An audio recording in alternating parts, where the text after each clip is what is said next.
A lot of project professionals think that the big opportunity that AI will give the profession is in the AI-enabled tools that we'll be able to use. But I think there is an even bigger opportunity for many project managers. Those of us working in organizations on business-related projects will see a whole wave of business transformation projects, bringing in AI-enabled technology and transforming processes and cultures along with it. In this video, I'll be speaking to Matt Simons of AI Catalyst Partners about this very topic. Matt, welcome. Thank you. Pleasure to be here. It's good to have you. For those who don't know, Matt Simons is a digital transformation veteran, and he's also an AI enthusiast who's seen firsthand how technology can revolutionize organizations. He's the CEO and co-founder of AI Catalyst Partners and is committed to helping businesses to accelerate productivity and deliver sustainable growth by harnessing the power of AI and automation. His earlier career saw him lead the global implementation and rollout of a lot of complex technology and platforms, working with clients like HP, PayPal, Google, Heathrow Airport, which we have in common, and Sports Direct. Matt believes that it's culture and people that lead to the successful implementation and sustainability of digital transformations. And his experience gives him a real understanding of how to solve the challenges that organizations will face in delivering tangible outcomes and long-term transformation from AI. And that's why I wanted to speak with you today, Matt, about transforming business with artificial intelligence. So welcome. Thank you. So we know that implementing AI projects is going to be complex and challenging because you and I have both implemented a lot of technology projects in the past. What do you see as some of the common pitfalls that project managers need to be on the lookout for? And how can they overcome those challenges to ensure that they create a successful AI integration? I think I would say there are a number of areas, but I would start really at the beginning, and that is vision. And making sure that whatever the project is aligned to the company's vision and what's the company's vision of how AI and automation will transform their business. Because without that North Star, it's very hard to then make sure the project aligns properly and you're doing it for the right purposes.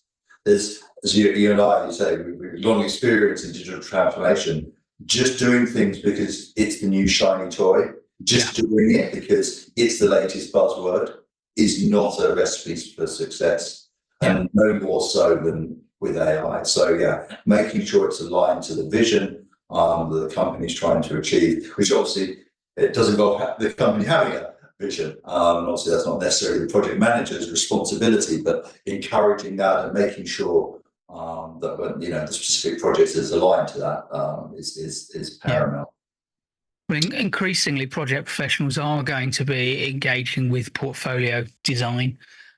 And it's certainly something that I know a lot of my audience aspire to at some point in their career. So thinking about how different elements of transformation fit together is absolutely key. There's a couple of other key pieces on the, what should they watch out for before we move on to culture. And some of them are specific around the skill set. Making sure that people have the right skill set. Obviously, AI is new. Just making sure that there is a broad breadth of skills within the business, and that's not just the data scientists, the data engineers, the technical people.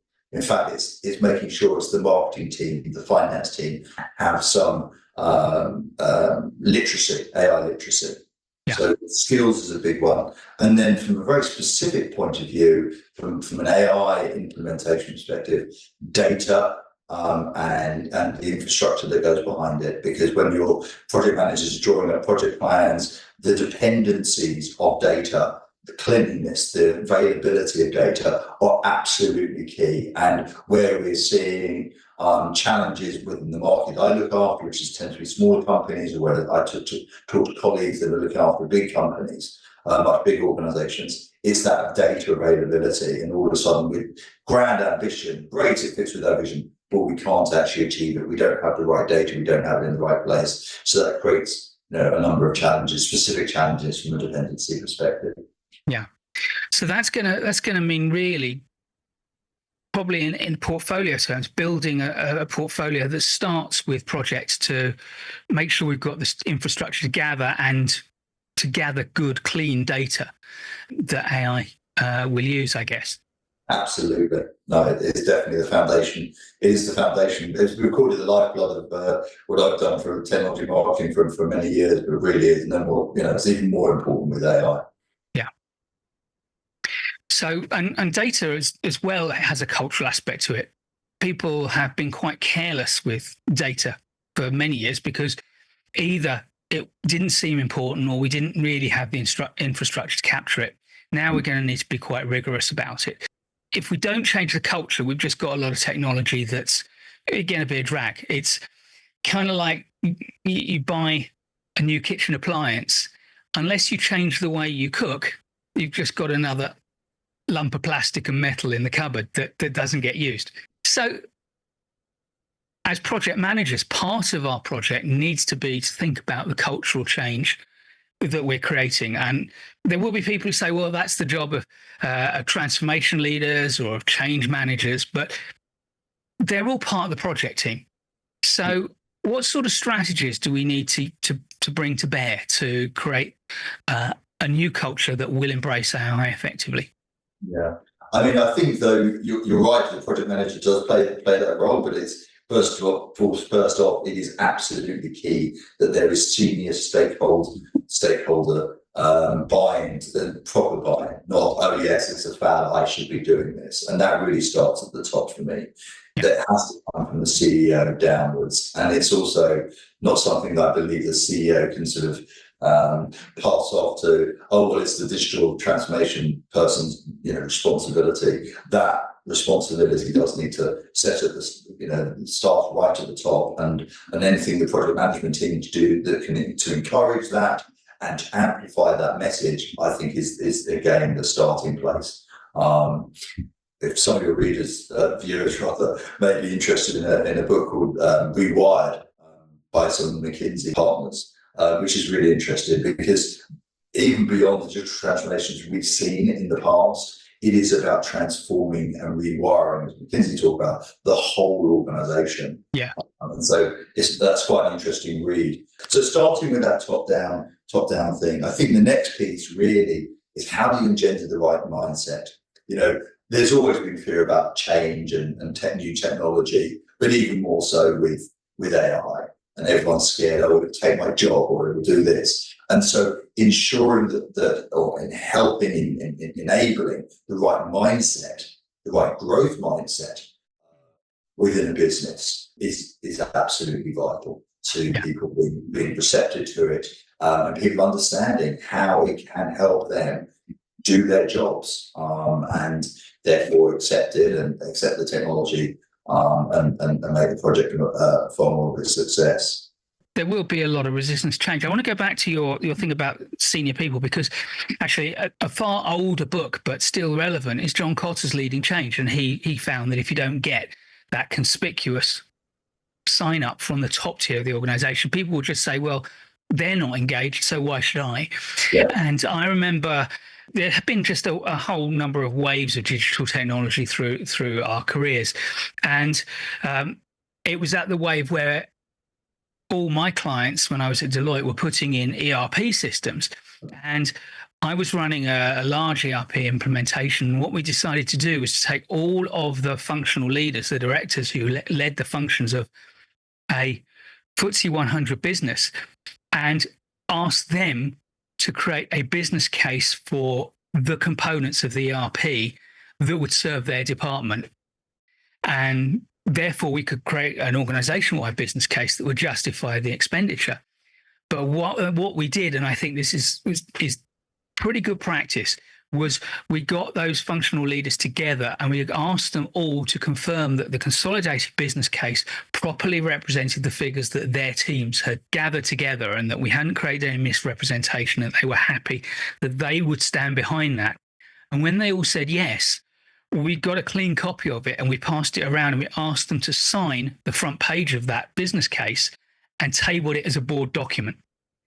And that really nailed them to the table in terms of committing their teams to really implementing properly. And I think this is going to be one of those things where lots of business leaders within organizations can say, oh, yeah, we need AI. When you force them to commit to real savings or real productivity improvements or real improvements in sales delivery, then we're really going to find out whether they want that AI because it's shiny or whether they know how their business is going to operate in a different way. No, that's absolutely right. And that was going to be actually one of my other next points actually around that collaboration. It is, let's say, going back to the rewire point, it is about rewiring the entire organization.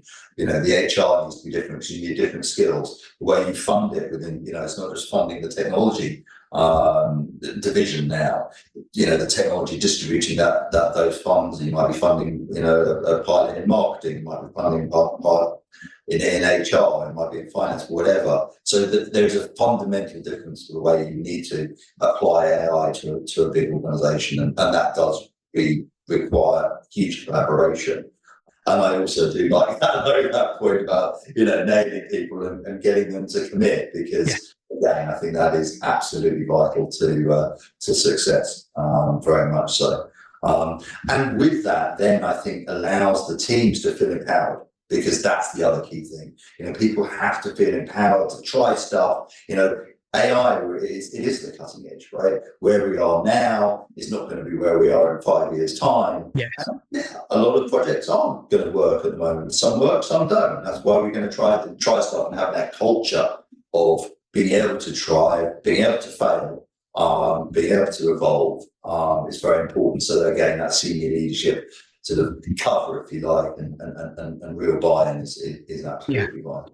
And I think there's going to be a real challenge early on in developing business cases, because I think you're right, there's going to be a lot of failures. And the people who are leading, the organizations that seek to be first, or the fast followers as well, are actually going to be taking the risk that they get it wrong. And they know they're going to be taking that risk. Not necessarily that it's the wrong thing to do, but they could put in some technology and 5 years later their competitors are putting in new technology, and it's a whole jump ahead. And therefore, what they might have budgeted for as a 6, 7, 8 year investment has turned out to be a 3, 4, 5 year investment, and they've got to turn it around much more quickly. So understanding that there is an iterative process to making good use of new technology whilst it is developing is going to be important. And I think if we finished with cultural changes, that's going to bring us on to the topic, I think, of governance. But let me just check. Is there anything else you wanted to say about cultural changes before we move on?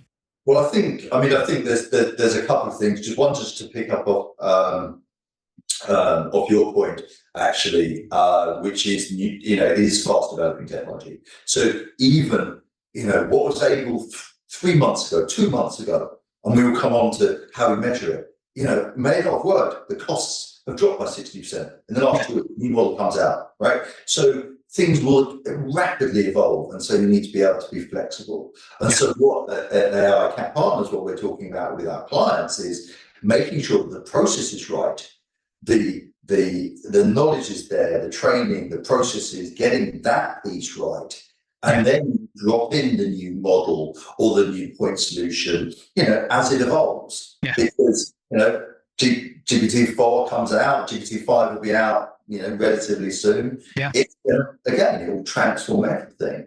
But this keeps happening so fast within AI. So making sure actually the processes and everything else, rather than, again, going back to choosing the right technology at any one time. So I think that's really important. And then just finally, the other cultural bit, which again, generally good change management for a process, right? Celebrating success. And making sure, again, if you're saying you're holding people up to say, we want people to try stuff, we want people to do this stuff. We've got top, management buy-in, but when things do do happen, you do get that success, making sure you're celebrating it and celebrating little wins, because again, it creates that confidence and that cycle, that spiral of confidence in what AI can actually deliver. So yeah, that celebration, I think, is absolutely key. It's interesting you mentioned process. I'm glad you did, because one of the reasons I wanted to talk to you about this topic is because there's a lot of project managers who think the real impact of AI will be on how they manage projects. I think actually the big impact for many project managers is the kind of projects they'll be managing. This is a big opportunity. I remember back to when I started leading ERP projects. One of the first things we had to do was to chart the processes that we were going to reproduce or replace or improve using ERP. And then when internet technology came in, exactly the same. Okay, we're going to use the internet to do things instead of the methods we've been using. So we have to understand our processes. And so each generation, we get a new generation of project managers who need to rediscover the ability to document processes and to rethink processes, which I think is really quite interesting. And I'm guessing it's the same because your background, I guess, is in a lot of marketing technology. And that was, again, another thing about how do you build a traditional process into the marketing technology you've got. So I think process mapping and process understanding is going to be really important. Absolutely. No, absolutely it is. And I mean, but that's the opportunity of AI and with automation. Yeah. It is, well, it's two things. One, yes, what is the process you're doing? But it's not just about taking that process and then layering on new technology. I mean, that's okay, one aspect of it. But how do you fundamentally redefine that process? Yeah. And that is where the opportunity, I believe, for human and people, human in the loop, they call it in the AI world, has its most impact, and where AI has its most impact. Yeah. Both of them are, how does it actually make it work the best? So you have that, where does the human play their part? But also from a general workforce satisfaction, job satisfaction. If you turn around to somebody and say, which bits of your job do you like doing? Which bits of the job do you like doing? And then fundamentally it's saying, well, I do this and it's boring and I'm clicking these buttons and I'm moving these numbers from this spreadsheet. That's very boring, but I like the creative. Well, that's great, because that's what AI and automation is going to do for you. We're going to be able to focus on the interesting bit of your job. We're going to automate or use AI to take care of some of that more boring stuff, if you want to call it. And then so doesn't that make your job better? And so getting people, going back to my mindset thing, making sure people understand that they can make their job better by fundamentally re-engineering processes. I think is again the big opportunity for people to understand the potential benefits of AI for them, as much as people, as employees, as much as the impact it can have on a business. Yeah. Now, we did talk about the business case. We talked about the importance of understanding how your investment is going to affect your business. And that's fundamentally a component of governance, which is obviously going to be crucial for making sure that AI is used ethically and responsibly. So AI will probably start to generate the need for new ways of thinking about governance and new frameworks.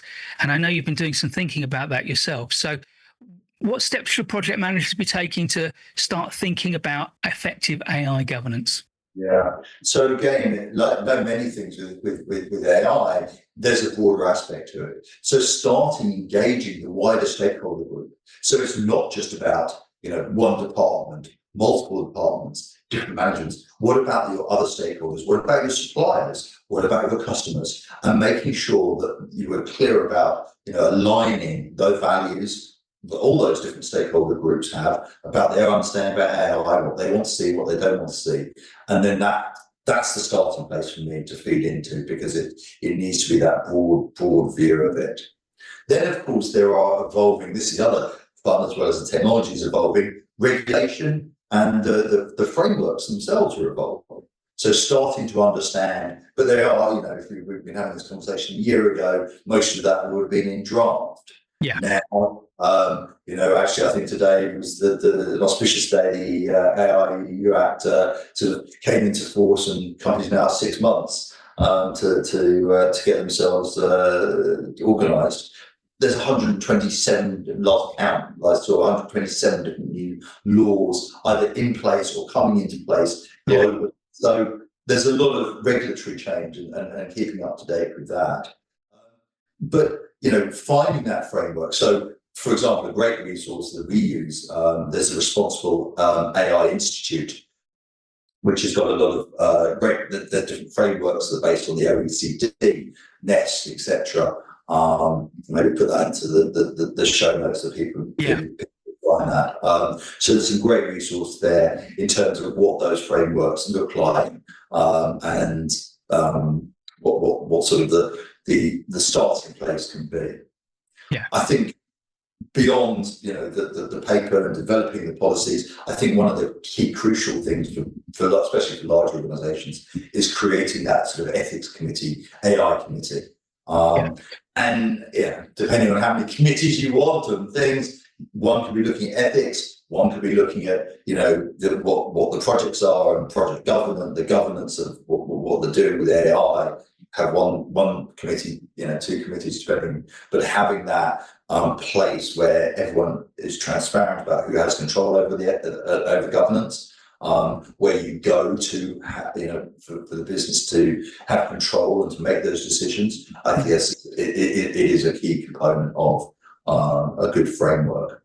And then regular updates, because we said things change.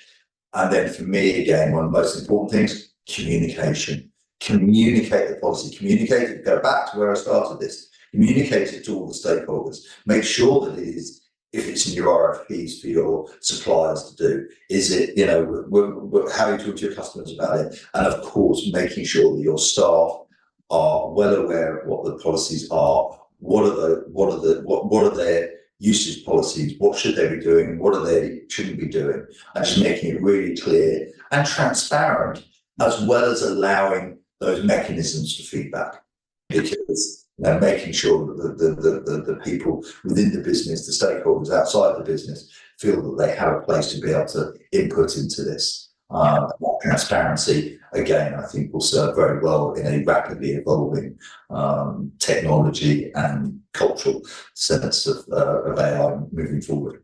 Yeah, and I think this is going to evolve, and I think you're right that we will need to be constantly reviewing governance in a way that possibly we haven't before, at a pace at which we haven't before. It seems to me that quite early on in the implementation of big AI systems, companies are going to start using AI to make recommendations on which they're going to be basing very substantial decisions that perhaps will have existential implications for the organization. As AI becomes more reliable, you can foresee that decision makers are going to allow those decisions to trickle down the organization as senior decision makers say, you know what, we can trust the AI. But of course, as soon as we start saying we can trust the AI, there comes the risk that actually AI is going to make mistakes, not because its logic is wrong, but because the data is wrong, or because it's operating outside the zone for which it was properly designed, maybe. And so making sure that we understand how AI is contributing to the decisions we make. I was reading about driverless cars, and it seems to me the biggest problem with driverless cars very soon will not be the technology. It will be the legal framework of understanding if the driverless car makes a mistake, who is actually liable for that mistake. Motor vehicle insurance is easy when there is one person, one human being clearly responsible for the vehicle. But when that one human being could be the auto manufacturer, the software developer, or the person who designed the chip on which the software sits, you get into a complete mess. And that's what governance is there to oversee, and the problems it's there to solve. And just on that, as almost a tangent to that, but I have to say, the other, very interesting thing around that is the appetite for risk. Yes. You and I go out and I drive our cars every day, and I don't know the numbers of deaths. I saw actually they're actually increased in the UK. Obviously, in the US, there's still, you're talking about tens of thousands of people die every year in auto accidents. Yeah. That happens. What's people's tolerance? One person, dies in an AI, self-driving, and of course that brings the whole industry to a huge shock. So again, how that sort of risk element will develop as well will be a very key and interesting one. But maybe outside of the topic, it isn't in a way, because bias is one of the most important things in decision-making theory, and of course you're referring to the salience bias. The news does not report 10,000 deaths a year on the roads. They're just things that happen to people. But because they don't happen very often when it's a driverless car in charge, that hits the news every time, and therefore that's what people notice. And I think that is going to have its equivalents in corporate use of AI as well. When people won't notice the many times that AI and people get predictions broadly right using the data, but the time it gets it wrong, and if it's the first time that AI gets it wrong, it will be a big deal.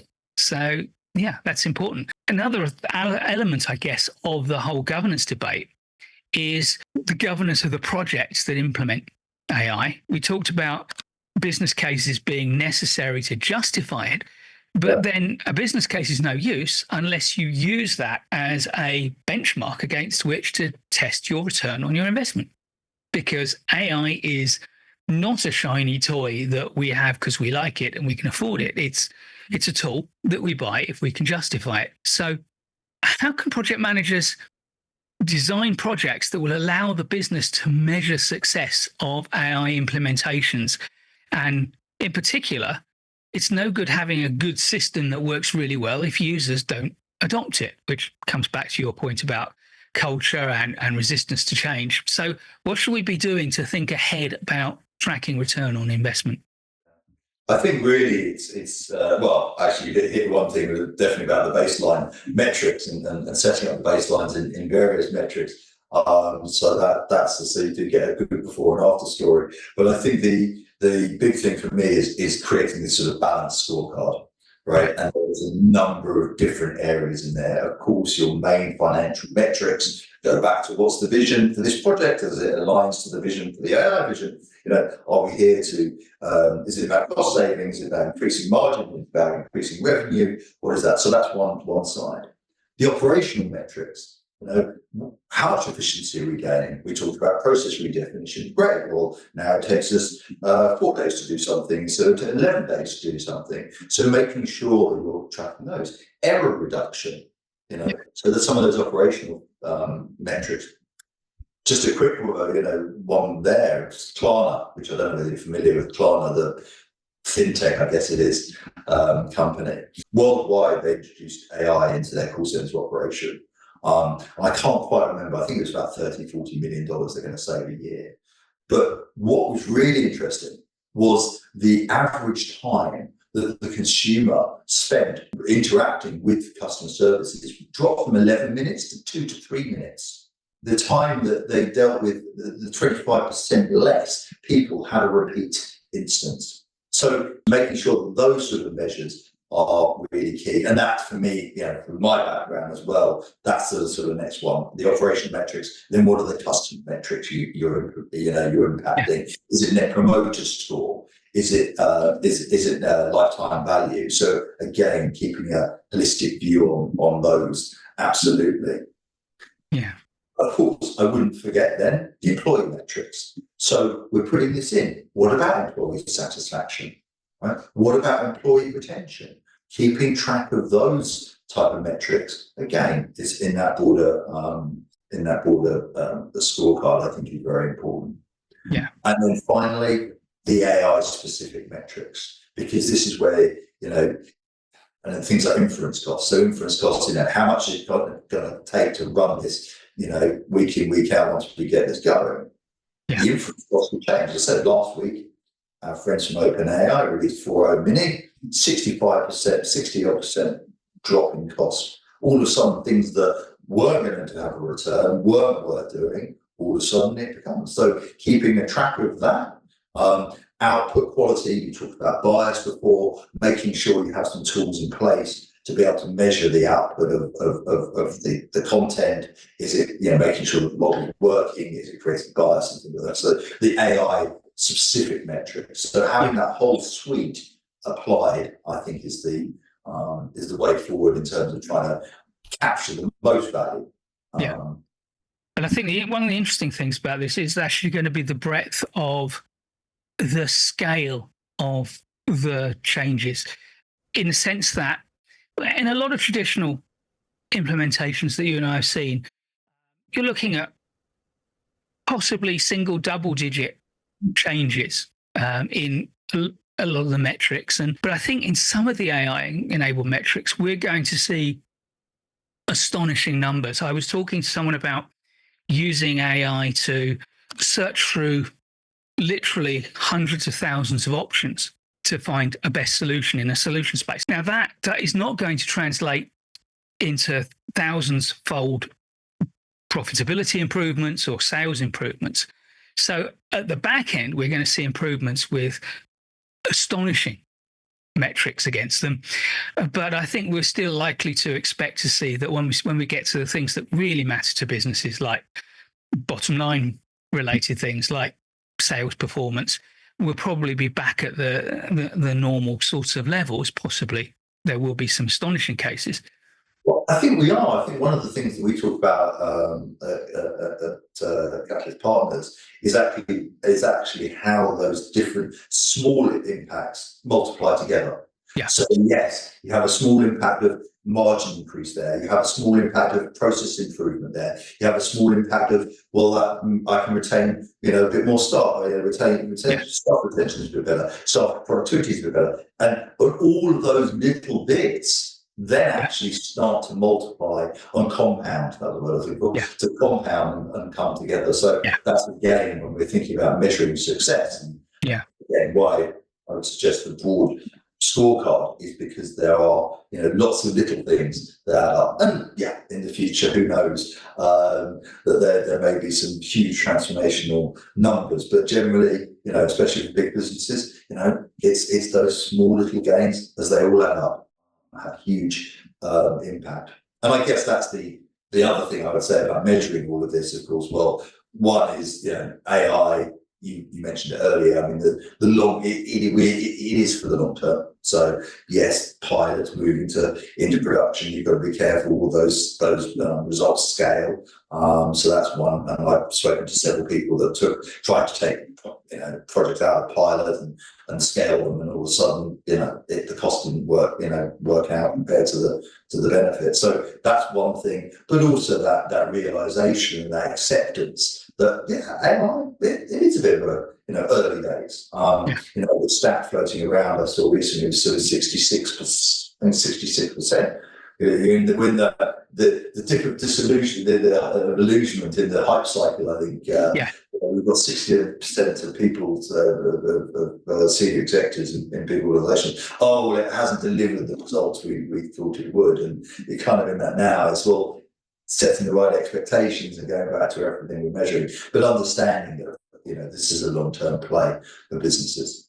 Yeah, and it's always a gamble being a leader, because you may be the one that gets there first, but you may be the one on whose shoulders the eventual winner stands, and that's why you have to really think it through carefully. But I think there is still a sense in my mind that because things are changing so rapidly, some people are putting AI into the too difficult bracket. Let's just wait and see.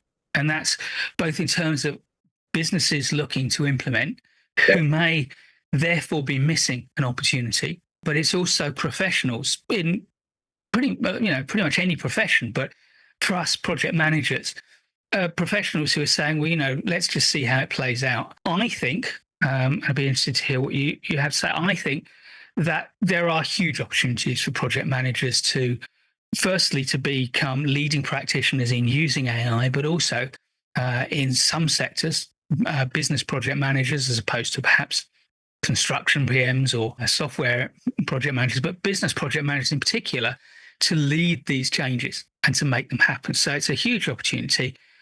But regardless of that, keeping up to date with this change is going to be a challenge. There's just so much to know. So how can project managers, professionals of all sorts, really stay relevant so that they are really leading the changes? Well, first of all, I totally agree with you, by the way, about this is one of the things, that it interests and excites me when we were first having this discussion, the opportunity for project managers, because of the very nature, as you rightly said, I agree with you, because of the very nature of these projects as we talked about them across organisation, and you've got to get people to collaborate, and it's complex, and it just, to me, that's where the project manager plays, right? And that's where, and so as these become more and more mission critical, if you like, so that's where I think that you're absolutely right. The project manager has that enhanced role to play. So that's absolutely agree with you there. The other thing I would say to you is going back to the some people are waiting, simply actually building that muscle, getting in and trying and doing, a little bit by little bit is really important, because you build your AI muscle, your AI, going back to say, well, and there's another generation of people that actually have to work out how to redesign processes. So making sure that muscle is strong. And that, I guess, is leading into your actual question about what do project managers do? Use AI. Just go and use AI. And I'm not talking, and of course, when we talk offline about using AI within the project management tools, and again, yes, absolutely, and you should be, and fine. But I'm talking outside of that, just in an everyday world and in everyday other business areas. Just start to experiment with AI. This is why having the right mindset is so important. It's not that project managers' jobs will disappear, as we were just saying. Actually, I think they may be enhanced. Their jobs are not going to be overtaken by an AI tool that's going to do it. What will be overtaken is the people that don't use AI versus the people that do use AI. And so I think that's an important distinction. So getting there, having the right mindset around it, very important. Secondly, use AI where you can, leverage those tools, stay informed as you can. I mean, I'm in the business 24/7, right? And I'm overwhelmed with the pace of change and the amount of change. And I sometimes think, well, how do people keep up? And the other side, I'm like, well, that's the best advantage of why people need AI Catalyst partners to help them. But just don't get overwhelmed, but just try and keep up to date. And finally, this is a be an evangelist.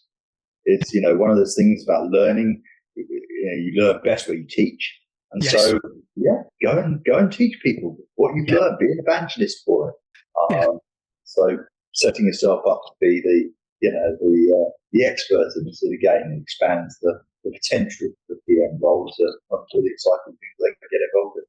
Yeah, and actually, it would be probably the right point to point out that, firstly, I have a product which is called Artificial Intelligence Project Management. It's a low-cost product, but each month I post all the best new articles that are out there from the big consultancies and people like PMI who are talking about application of project management that is relevant to project managers, either because it's sector-specific applications.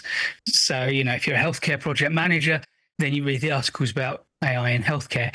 And some of the articles that I've started posting are from AI Catalyst Partners website. You're posting some good stuff. You told us lots of interesting things. I think the last question I have for you is, tell us a little bit about what AI Catalyst Partners does and how people can learn more and get in touch with you and engage with you if they want to get access to your thinking. Well, that's great. Thank you for the posting our articles and liking those. We do what we say on the tin. We are there to be that catalyst to hold people's hands, and we definitely tend to operate in the smaller or the medium-sized businesses, those that can't afford the Accentures and the BCGs as well, the ones that kind of rigor around that transformation, helping them through. We have a framework, helping them inform helping do the consult, and then helping them execute. So, say, holding their hand through that process. What are those initial, how do you create that vision? We want help creating vision. We want help creating what the initial use cases should be. How do we help prioritize those? How do we actually get those going? As well as helping client companies with the cultural change, making sure that people see the opportunity. So that's what we're about. We are on AICatalystPartners.com. We are AI Catalyst Partner on LinkedIn, and I am Matthew Simons. Brilliant. I'll put links to all your social links and to the AI Catalyst Partners website in the description. So, Matt, it's been a great pleasure. Thank you very much for your time. Absolutely. It's been fantastic. Thank you. Please do give us a thumbs up if you like this video.